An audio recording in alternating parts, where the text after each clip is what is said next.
Welcome to the show, Mr. Sameer Anjan.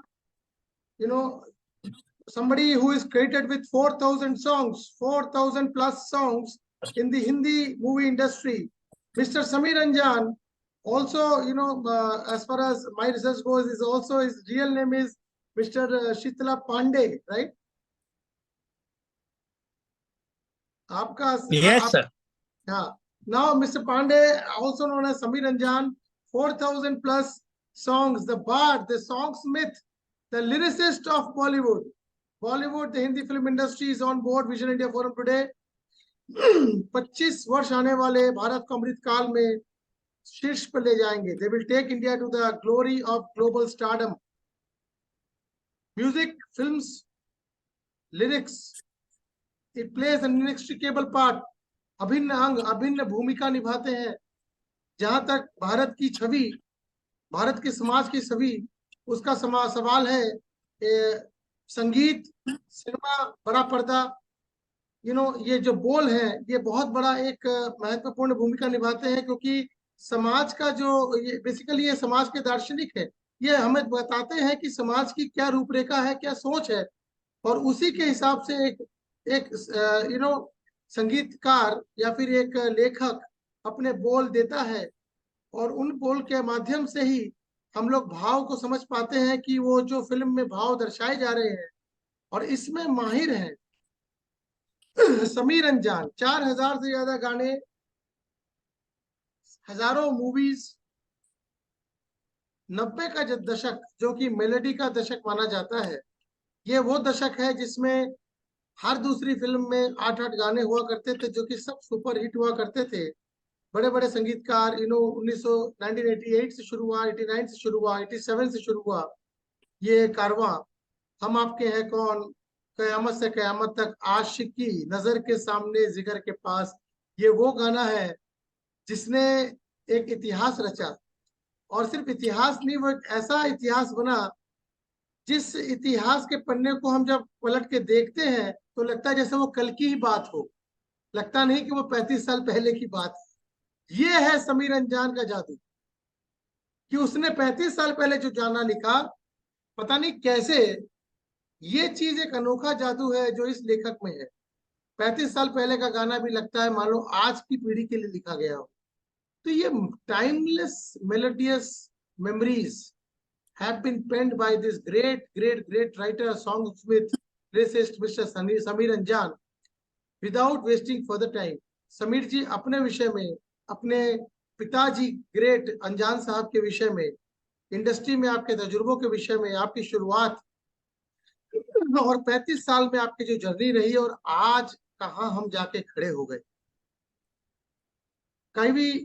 कई changes हुए हैं. म्यूजिक इंडस्ट्री बहुत ही मुश्किल दौर से गुजर रही. तो ये सारे विषयों पर आप एक प्रकाश डालें. और नाउ अब मैं आपको आमंत्रित करता हूं इस शो को अपने बोलों से, अपनी वाणी से सुसज्जित करने के लिए. Over to you Shri Sameer अंजान.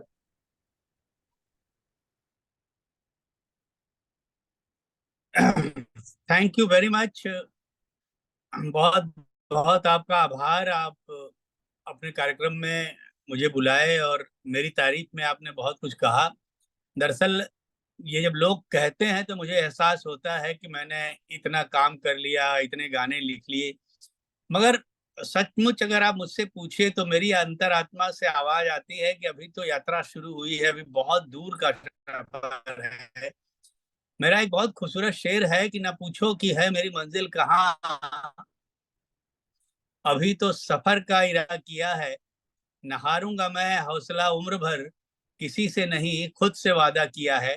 तो मैं इसी हौसले के साथ आगे बढ़ता हूँ. और जहां तक शुरुआती दौर की बात है, मेरा जन्म बनारस के एक छोटे से गांव में पैदा हुआ. मैं उस गांव का नाम था ओदार. प्राइमरी शिक्षा दीक्षा वहीं पे हुई. और मैं बहुत ही, अगर मैं कहूँ कि लोअर मिडिल क्लास फैमिली से बिलोंग करता था. सो मैंने गांव की आबो हवा को जिया, गांव के जीवन को जिया. गांव, खेत क्या है, खलिहान क्या है, तालाब क्या है, पोखरा क्या है, उस मिट्टी से मेरा बड़ा लगाव रहा है. और प्राइमरी की शिक्षा दीक्षा कंप्लीट करने के बाद मैं बनारस आया। मेरे ग्रैंडफादर जो थे वो शिवनाथ पांडे, और सेंट्रल बैंक ऑफ इंडिया में काम करते थे, तो हम लोग उनके साथ रहने लगे। और फिर मैंने पूरी पढ़ाई वहाँ जूनियर कॉलेज से शुरू करके मैंने बीएचयू से एमकॉम किया। और उसी बैंक में सेंट्रल बैंक ऑफ इंडिया में मैं 2 दिन मैंने जॉब किया। उसके बाद मेरे अंतर्मन से आवाज आती थी कि ये वो जगह नहीं है जहां मैं आना चाहता था। तो मैंने दिल की आवाज सुनी, और 2 दिन काम करने के बाद मैंने रिजाइन कर दिया। और माँ से 500 रुपया लेके मुझे याद है 5 अप्रैल 1980 को मैं काशी एक्सप्रेस पहन में बैठ के, और 6 तारीख को मैं मुंबई की सरजमीन पे पहुंच गया था। तब से लेके अब तक ये 35-40 साल का सफर जो है, बहुत उतार चढ़ाव का रहा। आपने जैसा सवाल में पूछा कि भाई 90s जो था वो मेरा एरा था। 90s के मैक्सिमम गाने, 90% गाने मैंने लिखे। और इसके लिए केवल मैं अपने आप को जिम्मेदार नहीं मानता हूँ, ये पूरी टीम जो थी, म्यूजिक डायरेक्टर, प्रोड्यूसर, राइटर, उन लोगों ने बहुत सहयोग दिया मेरा, और मुझे बहुत प्यार दिया। मेरे साथ सारे म्यूजिक डायरेक्टर, का ऐसा राइटर नहीं होगा जो तकरीबन 150 म्यूजिक डायरेक्टरों के साथ काम किया होगा, और अभी तक वो सिलसिला जारी है। मैं अभी भी नए नए बच्चों के साथ काम कर रहा हूँ और करता रहूंगा। जहां तक रिकॉर्ड का है, 2016 में मुझे Guinness book of world record मिला मैक्सिमम गाने फिल्म इंडस्ट्री में लिखने के लिए। वो भी मुझे पता नहीं था। वो जब Guinness book of world record के लोगों का फोन आया कि हमको ऐसी इंफॉर्मेशन है कि आपने इंडस्ट्री में सबसे ज्यादा गाने लिख लिए, वो कहते हैं ना कि आपने याद दिलाया तो मुझे याद आया। तब मुझे लगा, और फिर उनकी पूरी टीम आई और उन्होंने पूरा अपना जितनी भी इंक्वायरी करनी थी सारे एसोसिएशन से, सब जगह से उन्होंने पता कर लिया। तो उनको पता चला कि मुझसे पहले सबसे ज्यादा गाना आनंद बख्शी साहब ने लिखा था। उस रिकॉर्ड को मैंने तोड़ा, और अभी तो तकरीबन 700 फिल्में हो, हो गई हैं, और गाने भी 4000 के ऊपर हो गए हैं। अभी भी मैं डिजिटल प्लेटफॉर्म पे बहुत सारा काम कर रहा हूँ। जहां तक आशिकी का सवाल है, क्योंकि वो एक फिल्म थी जो मेरे लिए माइल स्टोन साबित हुई, और आज भी जब टी सीरीज के लोगों से मेरी बात होती है तो बताते हैं कि आज भी मैक्सिमम जो सेल है वो आशिकी के म्यूजिक का ही है। जबकि आशिकी 2 भी आई, आशिकी 2 में भी जो कुछ गाने उन्होंने, जो सबसे मशहूर गाना था वो ओरिजिनल गाने को ही तोड़ मरोड़ के बनाया था। सो वॉट एवर, कहीं ना कहीं इस यात्रा में मैं बहुत कहीं से संतोष महसूस करता हूँ, मगर अभी भी लगता है मुझे कि अभी बहुत कुछ करना बाकी है। अभी बहुत सारी ऐसी कहानियों में गाने लिखने की मेरी तमन्ना है जो अभी तक मेरे हाथ में नहीं आई हैं।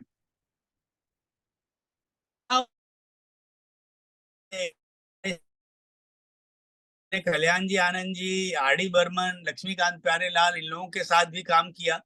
और तब उन सीनियर्स को फेस करने में मुझे तकलीफ हुई, उनके साथ एडजस्ट करने में मुझे तकलीफ हुई। उसके बाद मेरी अपनी जनरेशन आई जिसमें आनंद मिलिंद, नदीम श्रवण, अन्नू मलिक, जतिन ललित, तमाम लोग जो थे वो मेरे साथ जुड़ गए। उनके साथ मैंने बहुत काम किया। उसके बाद आया, फिर मेरी जिंदगी में एक म्यूजिक डायरेक्टर आए, हिमेश रेशमिया, और उसके बाद प्रीतम आए, शंकर एहसान ला आए, विशाल शेखर आए। तो फिर मैंने इन लोगों के साथ काम किया। फिर एक और जनरेशन चेंज हुई, चौथी जनरेशन आई जिसमें मैंने एक गाना बहुत मैं अगर आपसे कहूं कि उस दौर का वो यूथ एंथम बन गया था।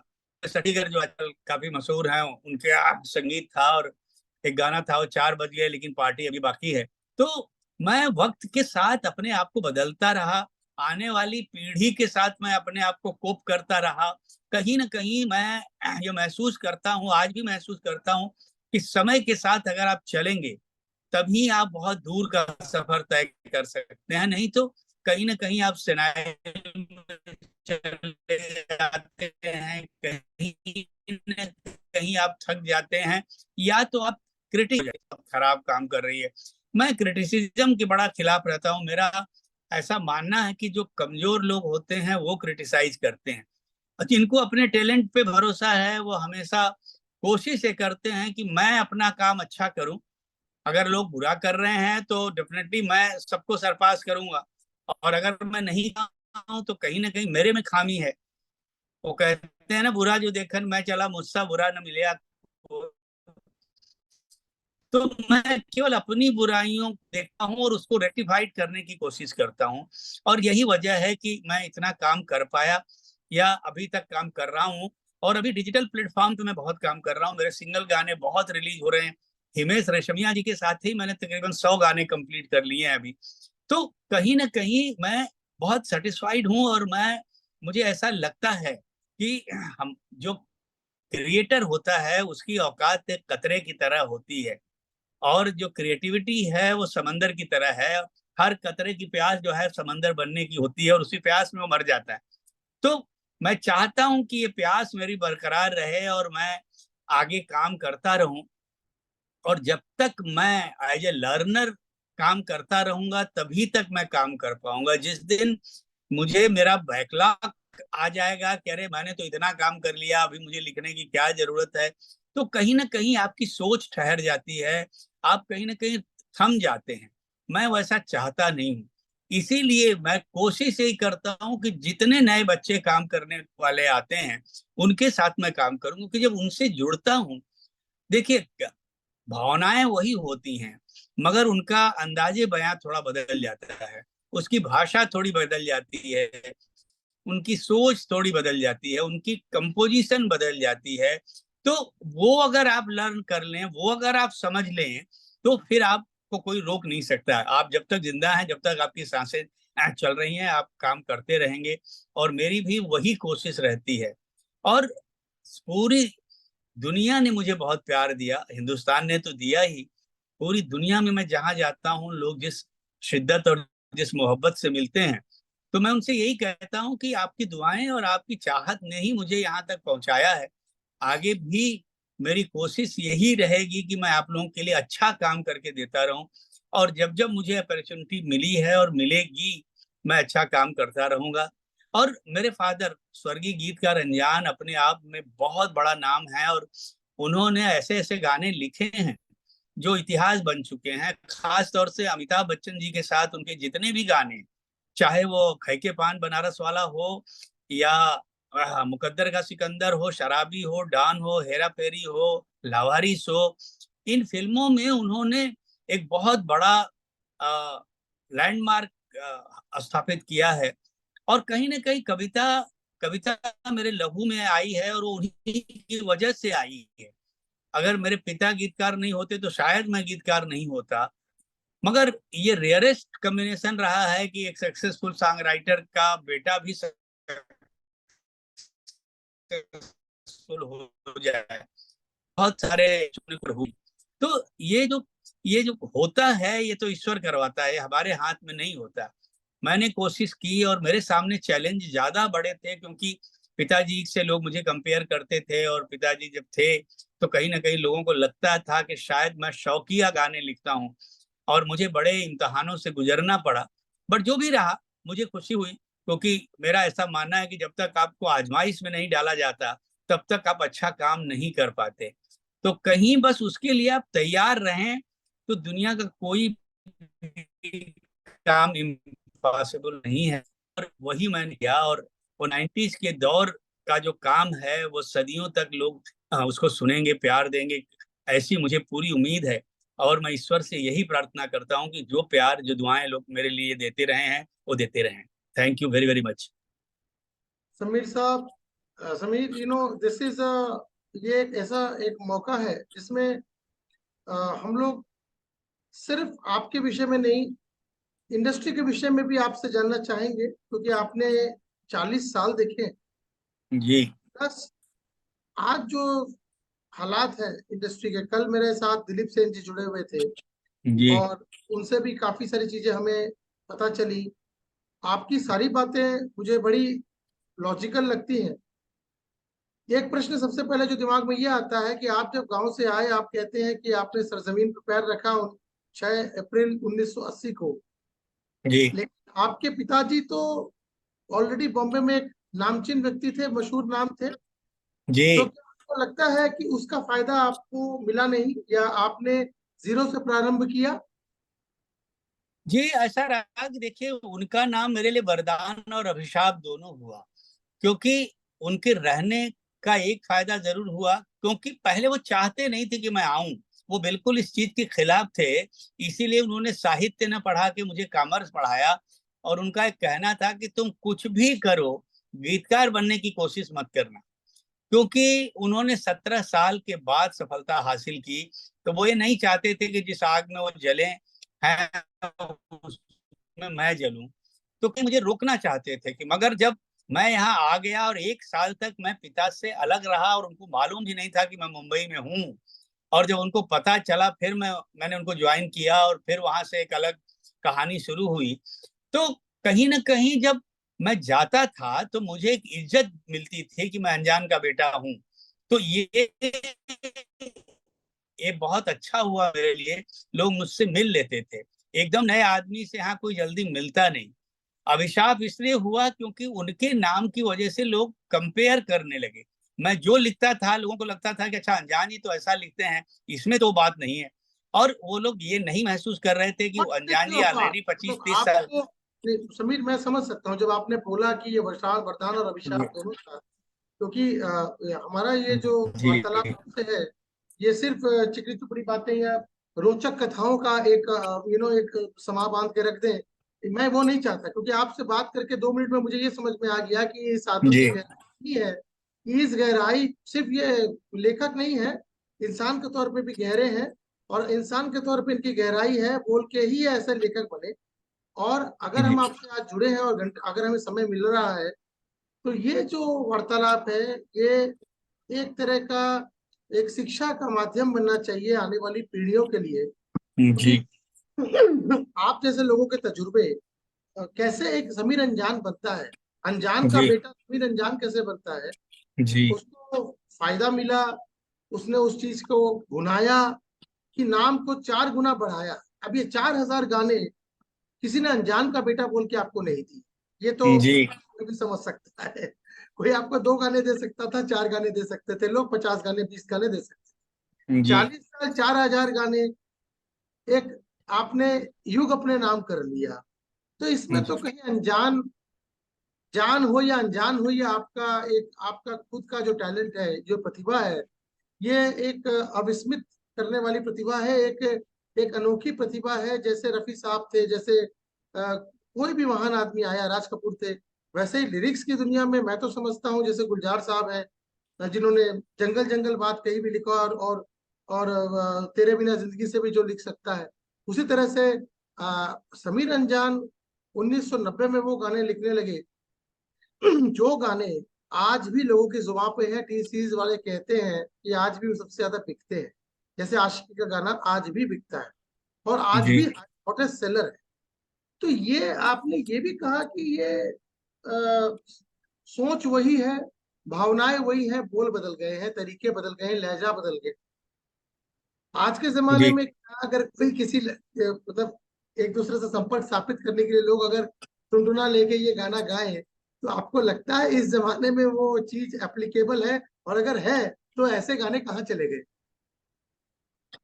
देखिए, ये जो बदलाव हुआ है, ये बदलाव मेनली हुआ क्योंकि जब परिवर्तन होता है तो वो टॉप टू बॉटम हर जगह से होता है। वो समाज में होता है, देश में होता है, परिवार में होता है, घरों में होता है, रिश्तों में होता है। तो वो बदलाव जब आया तो हर चीज बदल गई। फिल्म की कहानियां बदल गई, वो पीढ़ी बदल गई। हर 20 साल बाद जब जवान पीढ़ी आती है तो कहीं ना कहीं पिछली पीढ़ी को वो पीछे करती है और अपनी दुनिया बसाने की कोशिश करती है। तो जब बदलाव आया तो कहीं ना कहीं वो जो चीजें पहले की थी वो बदली। और जो बदली तो जो नई सोच के लोग आए उनको फिर वो चाहिए क्योंकि ऐसा नहीं है इसमें ये कहना कि कौन सा अच्छा है कौन सा बुरा, लड़ाई उसकी नहीं है। लड़ाई है आइडेंटिफिकेशन की, कि जब ये पीढ़ी जो सुनने वाली है, जो लिसनर है, जो सुन रहे हैं, जो मैक्सिमम गाने सुनते हैं या खरीदते हैं या डाउनलोड करते हैं, वो आज की पीढ़ी है। अच्छा, आज की पीढ़ी उन्हीं गानों से अपने आप को आइडेंटिफाई करती है जिन गानों में कहीं ना कहीं उनको वो नजर आता है। तो ये जो चीज है ये कहीं ना कहीं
अमित जी, अपना कैमरा और माइक ऑन करिए।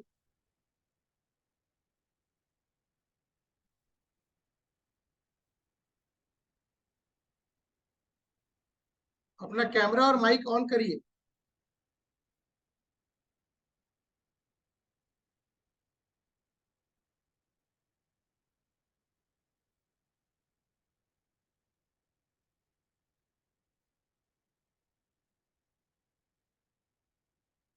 कैमरा और माइक बंद है।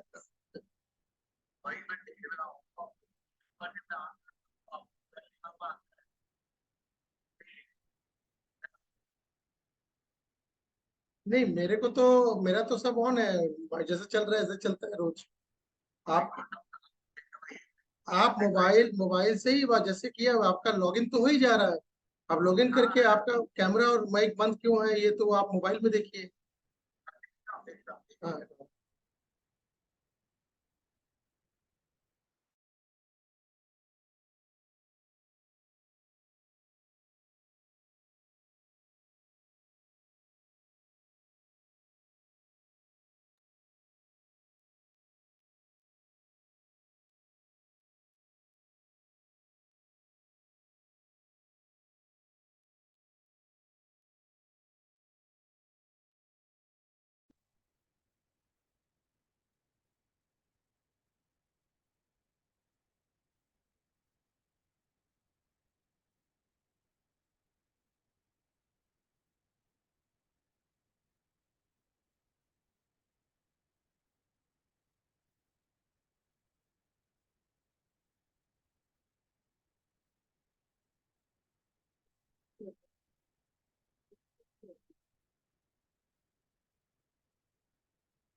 हेलो। शुरू कर दीजिए समीर भाई, इसके पहले कुछ और हो जाए।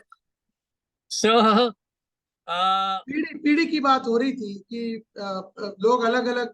सी समीर भाई, मेरी एक्चुअली कल भी बात हुई और आए आए दिन आप जैसे लोगों से बात होती है। यू नो, ऐसा है कि अगर ये कॉन्सेप्ट होता तो जितने भी कॉम्पिटिशन्स होते हैं उनमें तो सिर्फ वही मेलोडियस गाने, क्योंकि मेलोडी को हटा के चिकनी चमेली या फिर वो मुन्नी बदनाम, या मतलब कभी भी ये चीज मेलोडी हटा के नहीं आ सकती, क्योंकि इंसान इंसान ही है। दिल दिल होता है, भावनाएं भावनाएं होती हैं। तो जो बोलते हैं ना कि जो मोदी जी का पूछा गया था कि वेस्टर्न और इंडियन म्यूजिक में क्या फर्क है। आज जब वो 2014 में प्रधानमंत्री बने तो उनका कहना संक्षिप्त में ये था, मैं जल्दी बताऊंगा क्योंकि हमारा उद्देश्य आपकी वाणी सुनना है, मेरी वाणी नहीं। मोदी जी का कहना यह था कि पाश्चात्य और भारतीय संगीत में यह फर्क है कि पाश्चात्य संगीत शरीर को हिलाता है और भारतीय संगीत आत्मा को झिझोड़ के रख देता है। तो ये जो फर्क है ये मेलोडी के माध्यम से ही हो सकता है, और मेलोडी के लिए बोल भी वैसे होने चाहिए। तो अब जैसे कल भी दिलीप सेन ने बोला कि इतने चैनल हैं कि आदमी सुनता है, फिर निकलता है बाहर तो किसी और जगह पे वही बज रहा है, फिर कहीं जाता है तो वहां भी यही बज रहा है, तो दिमाग में वो चिकनी चमेली ही बैठ जाती है। तो वही फिर धीरे धीरे इसको हम लोग हमारी भाषा में रिइंफोर्समेंट स्ट्रेटेजी बोलते हैं। वही दिखाते रहो, वही सुनाते रहो कि आदमी को आदत पड़ जाए। तो ये तो खैर हम बातें डिस्कस करेंगे। किस गायक ने आपके बोलों को बहुत जस्टिस किया, उन्होंने बहुत अच्छी तरह से वो निभाया आपके बोलों को?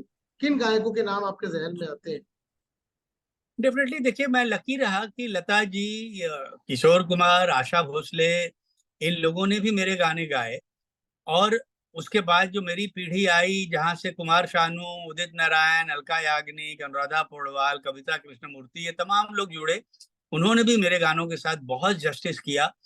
और मेरे गाने मैक्सिमम उदित और कुमार शानू ने गाए हैं। गाना तो सब दलेर मेहंदी से लेके कौन ऐसा सिंगर है जिसने मेरे गाने नहीं गाए हैं। और आज भी अरिजीत सिंह से लेके जितने भी नए ब्रीड के सिंगर हैं सब गाते हैं। मगर चूंकि वो मेरा दौर था, और जो एक बात आपने कही अभी कि आज भी जो रियलिटी शो चलते हैं उनमें वही गाने क्यों गाए जाते हैं, अमित जी, उसका कारण ये है कि देखिए, हम 90s को और 60s को कब डिस्कस कर रहे हैं? 2023 में। अब जो 20 या 23 में या 1999 में जो गाने बने, उनको कम से कम हम 25, 30, 40 साल का वक्फा जब देंगे ना, जैसे आज नौशाद साहब के या बहुत पुराने गाने, राम के श्री रामचंद्र के गाने या हुसैन राम भगत के गाने कम सुनाई देते हैं, उन लोगों ने भी बहुत कमाल का काम किया था। मगर होता क्या है, जो मेरा मानना है कि हम जिस पीढ़ी में जवान होते हैं, उस पीढ़ी का संगीत में हमारे जहन में होता है, हमारी आत्मा में होता है। मैंने 90s में बहुत गाने लिखे, मगर मेरे दिल में आज भी 60s से बेटर म्यूजिक कोई नहीं है। आज भी मैं गाने गाता हूं तो मुझे लक्ष्मीकांत, शंकर जयकिशन के गाने, हार्डी के गाने मेरे जहन में आते हैं।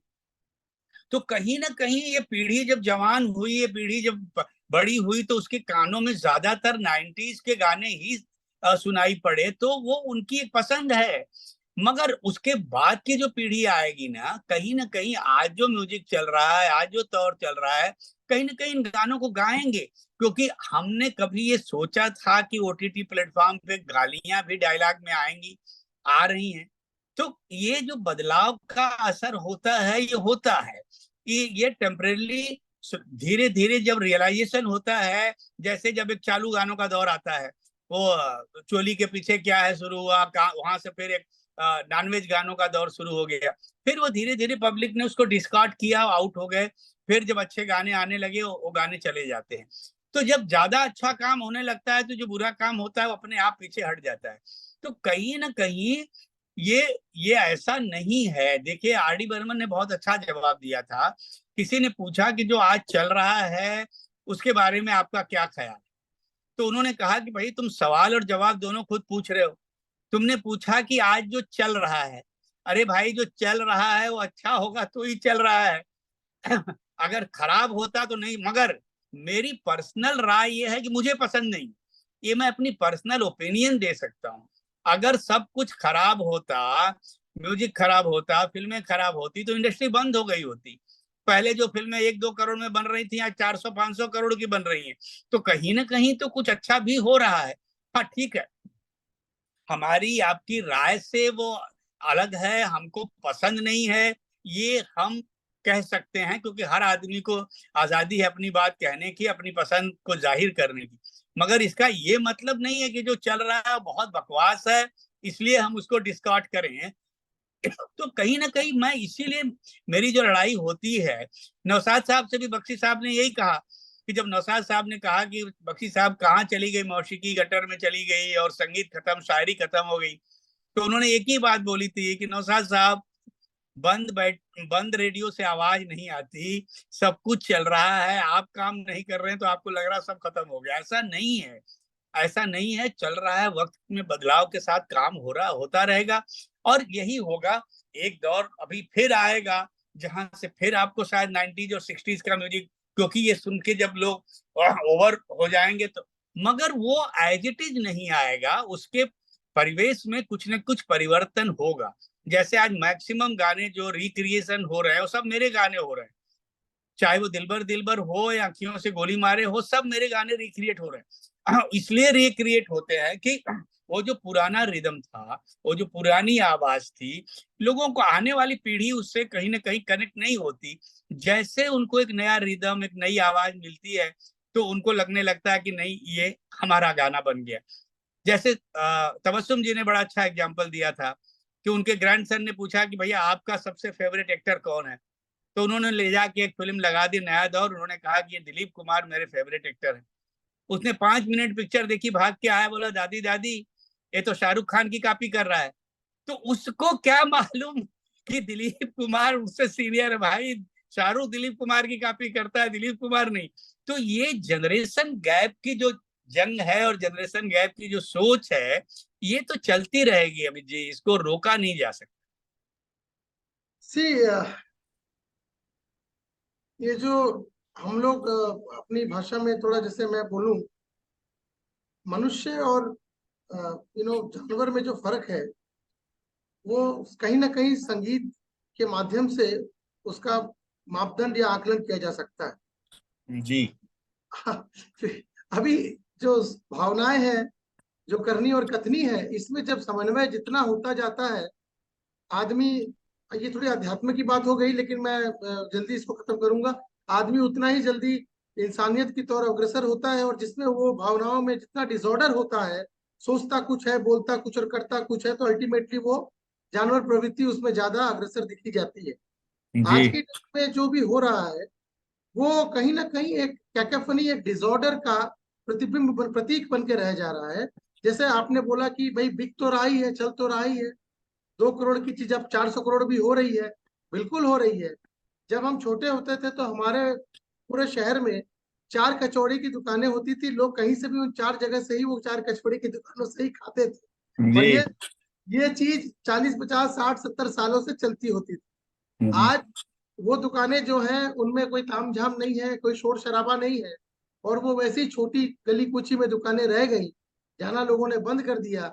उसकी जगह अब 4,000 दुकानें खुल गई हैं, जहां पर जाए तो हमें कुछ खाने हमारा मन नहीं करता, लेकिन पीढ़ी तो खा रही है। जहां पर जी हम जाते थे, वहां पर अगर दिन भर में 50 कस्टमर होते थे, वहीं आज ये छोटी छोटी जो दुकानें गलियों में खुल गई हैं, जिनमें चमक है, चकाचौंध है, गाने लगाए हैं, पोस्टर लगा रखे हैं, लड़कियां बैठा रखी हैं, वहां पर वही कचौड़ियां जो है 400 लोग खा के जा रहे हैं। अब ये तो जस्टिफाई इस चीज को नहीं कर सकता कि क्या ये सही था, वो सही क्या था, ये तो सबको करेक्ट समझ है, में आता है, यू सबको आर समझ में आता एब्सोल्युटली है। राइट। अब हम दूसरी तरफ आगे बढ़ते हैं। वो ये कि आज जो इंडस्ट्री है, की जो इंडस्ट्री है, वो बड़ा भेदभाव के लिए प्रसिद्ध हो चुकी है। सुशांत सिंह राजपूत जैसे लोग भी आए, इतना बढ़िया कलाकार। मेरी पर्सनल राय, मैं तो पर्सनल राय में बोल ही सकता हूँ, फ्रीडम ऑफ एक्सप्रेशन है, कि मुझे तो बड़ा आश्चर्य होता है कि अचानक रातों रात वो लड़का जो आईआईटी का टॉपर है, अचानक से वो मर गया, और लोग कहते हैं कि उसने सुसाइड कर दिया।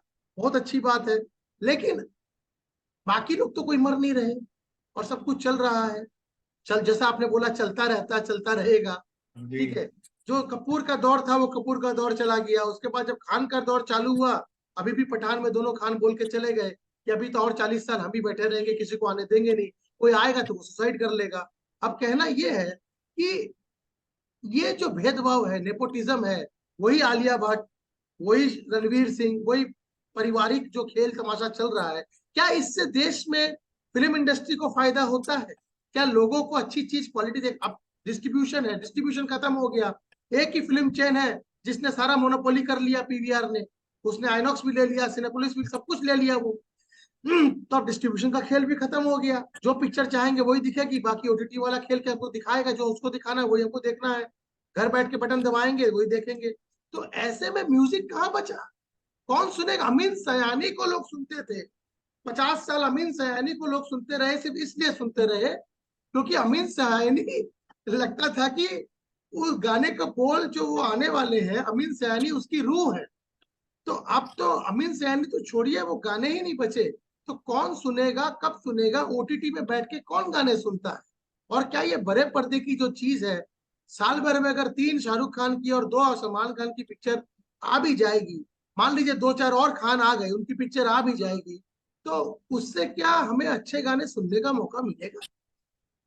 देखिए अमित जी, मेरा ऐसा मानना है कि जिनको अच्छा सुनना है उनको अच्छा भी अवेलेबल है, जिनको बुरा सुनना है उनके लिए बुरा भी अवेलेबल है। सो अवेलेबिलिटी तो है, और वो लोग अपनी जगह ढूंढ लेते हैं जिनको अच्छा सुनना है, क्योंकि आज डिजिटलाइज होने की वजह से सब कुछ आपको, पूरी दुनिया का संगीत आपके फिंगर टिप पे है, आपको सब कुछ अवेलेबल है। तो ऐसा नहीं है कि जो अच्छा सुनने वाले हैं उनके लिए कुछ नहीं है। जो आपने कहा कि भाई रियलिटी शोज में जो गाने बज रहे हैं वही इसलिए बज रहे हैं क्योंकि जो अच्छा सुनने वाले हैं, देखने वाले हैं, उनको वो चाहिए। तो ये टेलीविजन इंडस्ट्री की मजबूरी है कि उनको वो दिखाना पड़ेगा। जिस दिन लोगों को लगने लगेगा कि नहीं भाई, अब वो लोग वो गाने नहीं देखना चाहते हैं, तो जैसे मैंने कहा कि अब 90s के ज्यादा दिखाई देते हैं, 60s के कम बजते हैं, तो कहीं ना कहीं वही आज से 25-30 साल बाद 90s के कम होंगे, 2023 के ज्यादा दिखाई देने लगेंगे या 20 के ज्यादा दिखाई देने लगेंगे। तो ये चलता रहेगा। ये तो बहस का इतना बड़ा विषय है कि इसके अंदर जब हम जाएं तो करीब 2 घंटे की बहस भी हो तो इसका कंक्लूजन कुछ नहीं निकल के आता।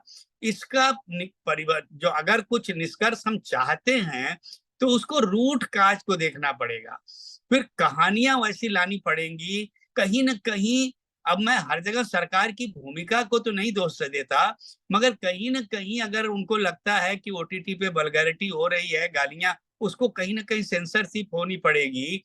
जैसे हमारे बच्चे, जो आपने अपने पिता को जिस नजरिए से देखा होगा, जितना रिस्पेक्ट किया होगा, मुझे 100% पता है आपके बच्चे उतना नहीं करते होंगे, क्योंकि ये पीढ़ी जो है कहीं ना कहीं अपनी उड़ान में है, और क्योंकि हम पढ़े लिखे लोग हैं तो हमको कहीं ना कहीं उनका थोड़ा बहुत साथ देना पड़ता है।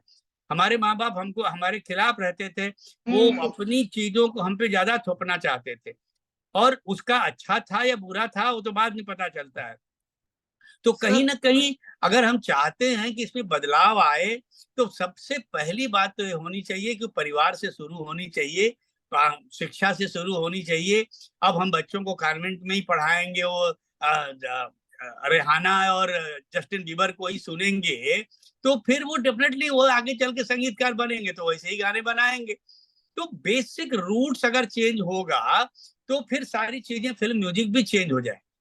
आपने जो 90 के दशक में काम किया, उदित और कुमार सरों ने अधिकतम गाने गाए, और उसमें उस तालिका में I am sure Abhijeet, Sonu Nigam भी आते होंगे। जी 100% आते हैं, अभिजीत, सोनू निगम भी आते हैं, सुरेश वाडकर भी आते हैं, साधना सरगम भी आती हैं। मेरी लिस्ट में तो कोई ऐसा नाम ही नहीं है अभी जो जो नहीं हो। आप किस गायक को, मतलब ये थोड़ा सा बचकाने, थोड़े से, क्योंकि बहुत ज्यादा हमने गंभीर बातें करी है, थोड़ा सा हमको हल्का रखना है। ये गायकों में आपके पसंदीदा गायक, पुराने नए, कौन, मतलब? देखिए, मेरे ऑल टाइम फेवरेट अगर मैं बोलूं तो डेफिनेटली लता, आशा और किशोर और रफी। बात यहाँ खत्म हो जाती है। ये बहुत अनजस्टिस होगा कि मैं इन लोगों का नाम नहीं बोलूं, मगर आपने चूंकि पर्सनल ओपिनियन पूछी है, तो मेरी पर्सनल राय में इनसे बेहतर तो मुझे नहीं लगता कि आज तक कोई सिंगर ऐसा है जिसमें मुझे वो नजर आता। किशोर कुमार को उस तालिका में आप रखते हैं? बिल्कुल रखता हूँ। किशोर कुमार को मैं चूंकि इन एंड आउट बहुत अच्छे से जानता हूँ, और पिताजी के तो बहुत गाने, मैक्सिमम गाने उन्होंने गाए हैं, और मैं उनके घर पे गया हूँ, मेरे साथ उनके बहुत, उनका बड़ा सानिध्य रहा और बहुत मेरे करीब रहे और मुझे बहुत प्यार भी करते थे। तो मैं उनका दोनों पक्ष जानता हूँ कि वो सामने क्या थे और पीछे क्या थे। वो थोड़ा थोड़ा निहायत बताएंगे, थोड़ा कोई एक दो घटना आपको ध्यान आती हो? वो निहायत गहरा आदमी। मैं आपको एक एग्जांपल देता हूं कि उस जमाने के जो कलाकार होते थे वो कितने पॉजिटिव कंपटीशन करते थे। एक जब एक रिकॉर्डिंग में रफी साहब मन्ना डे रिहर्सल कर रहे थे, डैडी का गाना था, राजेश रोशन संगीतकार थे, और रफी साहब मन्ना जी से बोल रहे हैं कि मन्ना जी, दादा हम लोग कितनी भी मेहनत कर लें, वो शेर आएगा माइक पे दहाड़ेगा, हमारी आवाज सुनाई देगी कि नहीं देगी। कट टू, मैं डैडी और रिकॉर्डिंग खत्म होने के बाद मैं डैडी और किशोर दा लिफ्ट में साथ में आ रहे हैं, तो किशोर कुमार क्या बोल रहे हैं, किशोर दा बोलते हैं कि अनजान जी, हम लोग जो है ना, जितने भी बाकी गायक हैं, ये सब गवैये हैं, असली गायक तो वही है जो गा के गया है, जिसका नाम है मोहम्मद रफी। तो आप इसी से अंदाजा लगा लीजिए कि इन लोगों में कितना हेल्दी कंपटीशन, लोग एक दूसरे के टैलेंट की कितनी कदर करते थे। ऐसा नहीं था कि आज की तरह की दो गाने लिख लिए तो अपने आप को वो गालिब और साहिर समझने लगे। तो उस जमाने में इन लोगों ने, और कमाल है दोनों को, अगर आप देखें इनके गानों को कभी बहुत गहराई से सुने तो आपको रियलाइज होता है कि नहीं यार, ये गाना तो रफी साहब से बेहतर कोई गा नहीं सकता, और ये गाना किशोर दा से बेहतर कोई गा नहीं सकता। जबकि दोनों ने हर तरह के गाने गाए। ऐसा नहीं है कि रफी साहब ने किशोर स्टाइल के गाने नहीं गाए हैं या किशोर दा रफी साहब के स्टाइल के गाए, मगर हर आदमी, जैसे लता जी और आशा जी, दोनों ग्रेट सिंगर है, दोनों की अपनी एक जॉनर है, दोनों का अपना एक रंग है। वो वो ऐसा तो नहीं हो सकता कि जैसा मैं दिखता हूं वैसे आप दिखने लगे।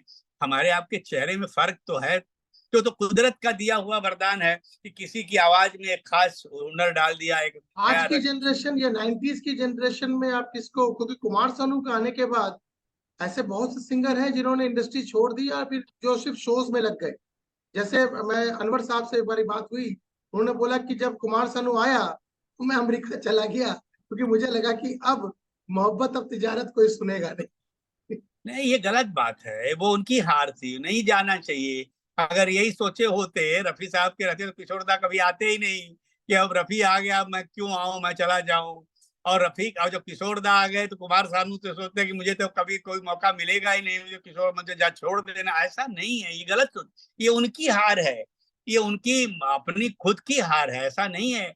लोग आज भी रफी की आवाज को ढूंढते हैं। आज सोनू निगम आया, सोनू निगम ने अपनी जगह बनाई ना, आज जावेद अली गा रहा है ना। सो ये उनका पलायन है, ये उनकी अपनी सोच है, ऐसा कुछ नहीं है कि किसी के आने से कोई भाग जाता है, या वो खुद अब नहीं, उसमें कैपेबिलिटी है, उसमें लड़ने की ताकत नहीं, तो भाग जाएगा, क्या करेगा क्या, और उसके पास दूसरा कोई विकल्प नहीं। लेखकों में आज की पीढ़ी में आप किन दो तीन कला लेखकों को अच्छा मानते हैं? क्योंकि आप एक सीनियर राइटर हैं, तब नए लड़के लोग जा रहे हैं, तो कौन दो तीन लोग हैं डेफिनेटली जो? मैं हमेशा बोलता हूँ कि ये दो बच्चे हैं जिनको रियली फिल्म लिखने का बहुत अच्छा तजुर्बा भी है, और इनको रियल मायने में गीतकार आप कह सकते हैं। एक है इरशाद कामिल और दूसरा अमिताभ भट्टाचार्य। ये दो लोग परफेक्ट सॉन्ग राइटर हैं, और ये सिचुएशन समझते हैं, कहानी समझते हैं, और कोशिश करते हैं कुछ अच्छा लिखने की, कुछ नया लिखने की, और कुछ नया अपने आप को कहीं अलग खड़ा करने। गुलजार साहब को आप कैसा रेट करते हैं? गुलजार साहब, को केवल गुलजार साहब से कंपेयर किया जा सकता है। गुलजार साहब हमेशा ये कहते हैं कि समीर, मुझे, मैं गुलजार इसलिए हूं क्योंकि मैं शुरू से भीड़ से बहुत दूर खड़ा रहता हूं। मैं कभी भीड़ का हिस्सा नहीं बनना चाहता हूं, और यही उनकी सबसे खास बात है। इसीलिए उनकी अपनी एक अलग जगह है। आज बहुत से राइटर आए, उन्होंने बड़ी कोशिश की गुलजार बनने की, मगर वो नहीं बन सकते, क्योंकि गुलजार सिंह में जो है वो गुलजार में ही है, वो दूसरे में नहीं हो सकता। कई बार हमारे पास कई लोग आते हैं, सर थोड़ा सा एक गुलजारिश लिखिए। तो मैं बोलता हूँ कि अरे भाई, गुलजार साहब आज भी जिंदा हैं, तो तुम गुलजारिश मुझसे क्यों लिखवाना चाहते हो? गुलजार साहब के पास चले जाओ। तो कहीं ना कहीं जो मैं लिखता हूँ वो मैं लिखता हूँ, जो गुलजार लिखते हैं गुलजार लिखते हैं। और मेरे पास इतनी ताकत नहीं है कि मैं गुलजार पे बात कर सकूं, या गुलजार के बारे में कुछ बोल सकूं। ये एक ही शब्द बोलता हूँ कि he is legend, he is totally different from the crowd. Lyricist को क्या इंडस्ट्री सही जगह, आज की डेट, पहले का तो खैर समझ में आता है, लेकिन अब लास्ट के 10-15 सालों में और आने वाले सालों में क्या इंडस्ट्री सही स्थान दे रही है? और आर दे पेड वेल? क्या आप लोगों को अच्छा मेहनताना मिलता है अपने गानों का? बहुत अच्छा सवाल किया अमित जी। अभी मैंने कुछ 3-4 दिन पहले, कल के हिंदुस्तान टाइम्स के हेडलाइन पे मेरी ये न्यूज थी। मैंने एक बहुत बड़ी फिल्म का पोस्टर देखा जिसका नाम है एनिमल। रणबीर कपूर उसके हीरो हैं। बहुत बड़ी फिल्म है, टी सीरीज प्रोड्यूस कर रही है। उसमें साउंड रिकॉर्डिस्ट तक का नाम है, राइटर और म्यूजिक डायरेक्टर का नाम ही नहीं पोस्टर पे। इसी से आप अंदाजा लगा लीजिए कि आज राइटर और म्यूजिक डायरेक्टर को ये लोग कहाँ ले जाके नाप रहे हैं। और मैंने ट्वीट किया, उसके बाद इमीडिएट मीडिया का फोन आना शुरू हुआ, और मैंने हर जगह इंटरव्यू भी दिया। ये एक दौर, मेरा दौर था, मुझे याद है, मेरा और नदीम श्रवण का पहले जुहू बीच पे पोस्टर लगता था। हमारे एग्रीमेंट में होता था कि अगर हमारा पोस्टर फिल्म से पहले नहीं लगा तो हम आपकी पिक्चर नहीं करेंगे। और नदीम ने जो म्यूजिक डायरेक्टरों को जगह दिलवाई, जो उस जमाने में जो 2-2.5 लाख रुपया जो म्यूजिक डायरेक्टर उसके ऊपर कभी गए ही नहीं, और नदीम ने उस जमाने में 30-30, 40-40 लाख रुपया प्रोड्यूसरों से लिया। And he proved. वो बोलता था कि मैं जो आपसे ले रहा हूं उसका बदला मैं आपको दिखाऊंगा फिल्म के म्यूजिक से। और उस आदमी ने जितने साल काम किया, राज किया पूरी इंडस्ट्री पे। तो कहीं ना कहीं ये बहुत बड़ी हार है आज के लिरिक राइटर और म्यूजिक डायरेक्टर की। उन लोगों को कहीं ना कहीं इस चीज के लिए, और हम लोग सब मिल के इसकी लड़ाई के लिए तैयार हो रहे हैं, कि ये जो डिटोरेशन है, ये जो गिरावट है, ये बहुत खतरे का संकेत है। ये कहीं ना कहीं बहुत सोची समझी रणनीति है, हमको मार्केट से आउट करने की, हमारी प्राइस डाउन करने की, हमको कहीं ना कहीं नीचा दिखाने की। इसके खिलाफ हमको खड़ा होना ही पड़ेगा। कोई ऐसा इंस्टीट्यूट, जैसे एक्टिंग के लिए इंस्टीट्यूट्स है, ड्रामा के लिए एनएसडी है, जे स्कूल आर्ट है, जहाँ पर दादा साहब फाल्के भी गए अपनी पेंटिंग सीखने के लिए, ऐसी इतनी बड़ी बड़ी संस्थाएं मुंबई में है, पूना में है। लिरिक्स के लिए पूरे देश भर में क्या किसी तरह का इंस्टीट्यूशनलाइजेशन या? अमित जी, ये भी बहुत बढ़िया सवाल है, और ये मैं आपसे गुजारिश करूंगा कि आप अपने प्लेटफॉर्म से ये बात गवर्नमेंट तक, मैं बहुत साल से इस कोशिश में हूँ कि ये एक एकेडमी ऐसी बनाई जाए। हम लोग बहुत कोशिश में हैं कि हमारी एक संस्था है जिसका नाम है Indian performing rights society, IPRS। आज जिसने राइटर और म्यूजिक डायरेक्टर को जिंदा रखा है, जिन म्यूजिक डायरेक्टर राइटरों की रॉयल्टी, जिंदगी भर उन्होंने जो पैसा नहीं कमाया होगा उससे ज्यादा पैसा आज उनको इस प्लेटफॉर्म से मिल रहा है। दुनिया भर में जो उनके गाने बजते हैं उसकी रॉयल्टी जो आती है, इसकी भी लड़ाई जावेद साहब और हमारी पूरी टीम ने कम से कम 15 साल गवर्नमेंट से लड़ाई, मतलब लोगों, म्यूजिक कंपनी से लड़ाई करके, और उस जमाने में कांग्रेस की सरकार थी, और कॉपीराइट एक्ट चेंज कर दिया गया इस कंट्री का। और अभी की जो प्रेजेंट गवर्नमेंट है वो भी उसको बहुत सपोर्ट कर रही है। तो जितने क्रिएटर्स हैं, सिंगर, राइटर, म्यूजिक डायरेक्टर, सबको एक नया प्लेटफॉर्म मिला। इट्स लाइक अ पेंशन की दुनिया खुल गई है, जहां से हमारे गानों के, पिछले गानों की, आज भी रफी साहब के अपना, नौशाद के यहाँ, मजरू साहब के यहाँ, लक्ष्मी जी के यहाँ जो पैसा जाता है उससे उनका परिवार सरवाइव कर रहा है। आनंद बख्शी के यहाँ, इन लोगों के केवल रॉयल्टी के पैसे से उनके बच्चे जिंदा हैं। तो कहीं ना कहीं ऐसी एक एकेडमी खुलनी बहुत जरूरी है। जैसे आज मैं आपके प्लेटफॉर्म पे बात कर रहा हूँ, मेरी बहुत दिली इच्छा होती है कि आने वाली पीढ़ी को कोई एक ऐसी जगह हो जहां जाके ये बातें सुने, समझे।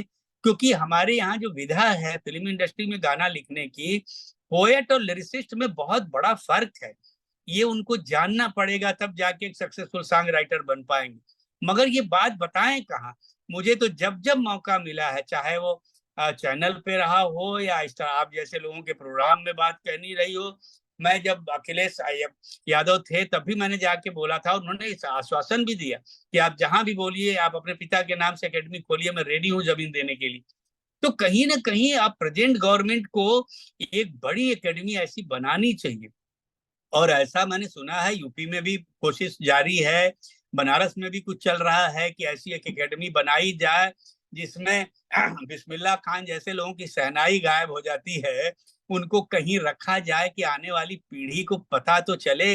आज हमारे प्रधानमंत्री जी इतना ज्यादा कॉन्शियस है इन चीजों के लिए कि वो लोग जिन्होंने बलिदान दिया देश के लिए, या जो साहित्यकार रहे हैं, जो कला से जुड़े हुए हैं, वो चाहे डांसर रहे हो या राइटर रहे हो या एक्टर रहे हो, उनकी एक एकेडमी बनाई जाए जहां लोग आके देखें उस म्यूजियम में कि हमारे यहाँ कैसे कैसे लोग पैदा हो। वरना आने वाली पीढ़ी भूल जाएगी कि कोई जनरेशन थी जिसने इतना काम किया। वो एक कवि कवि और एक संगीत लेखक में क्या फर्क है?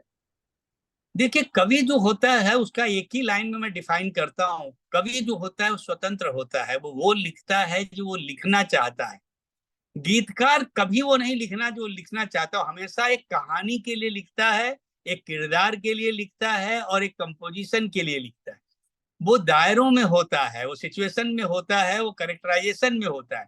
तो कभी भी गीतकार अपनी स्वतंत्रता से नहीं लिखता, वो एक कहानी से इंस्पायर होता है, एक किरदार से इंस्पायर होता है और उसके लिए काम करता है। और उसमें एक टेक्निक है कि ट्यून पे गाना कैसे लिखा जाए, जिसकी बंदिश शायद पोएट के सामने नहीं होती। पोएट का अपना तरन्नुम होता है या अपना उसका छंद होता है, उसमें लिखता है। मगर गीतकार को की परिभाषा केवल एक ही है कि पानी रे पानी तेरा रंग कैसा, जिसमें मिला दो लगे उस जैसा। समीर, आखिरी 2-3 मिनट है, इसमें मैं जैसे कुछ प्रश्न चिन्ह है। जैसे आप जैसे इतने महान गीतकार, 4,000 से ज्यादा गाने, पर सिर्फ 3 फिल्म फेयर अवार्ड और कोई भी राष्ट्रीय पुरस्कार नहीं। सर, मैं कभी भी कंट्रोवर्शियल बात नहीं करता। मैं मैं बहुत खुश हूं कि मुझे Guinness book of world record मिला है, जिसके लिए मैंने कोई कोशिश नहीं की है, वो मेरे काम से लोगों ने मुझे दिया। तो मैं जो रिवार्ड्स है उसको ज्यादा अहमियत देता हूँ। मुझे कम से कम 25 फिल्म फेयर तो मिलने चाहिए थे, जो बहुत डिजर्विंग थे।